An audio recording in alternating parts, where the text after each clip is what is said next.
An historic development today in a long fight for Aboriginal recognition. After wading through centuries of history, the Federal Court of Canada ruled that 600,000 Métis and non-status Indians in this country are indeed Indians, and they should be afforded the same benefits as those living on reserves. It puts added pressure on the federal government to rethink how it deals with the Native population. Crystal Gamansing has more on the ruling and the financial implications. At Connie's Cafe, Métis heritage is proudly displayed. But today, there's no celebrations. And we now just arrived to their level. I guess we're arriving at zero. Bob Chartrand sees no benefit of the federal court ruling saying Métis and non-status natives are Indians under the Constitution. You still have housing problems, right, as a country, as a government. You'll still have housing problems, you'll just have a few more Indians that you have to ignore for another 500 years probably. But the Congress of Aboriginal Peoples has been fighting for the designation since 1999.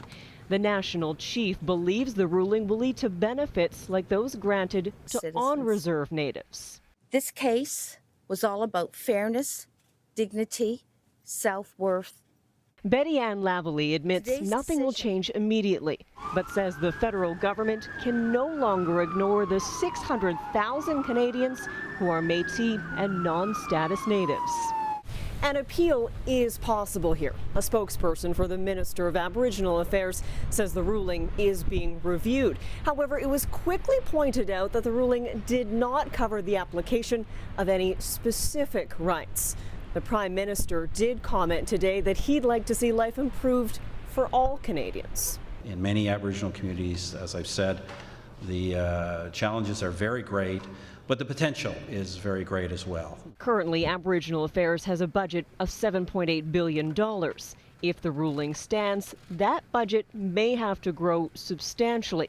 The Canadian Taxpayers Federation fears it'll put Canadians back. It would open a Pandora's box to throwing hundreds of thousands of people into direct dependency on the federal government if they were to treat them the way that status Indians currently are. Back at Connie's, Bob Chartrand isn't banking on anyone's support. He says he'll just keep plugging away on his own. Crystal Gamansing, Global News, Winnipeg.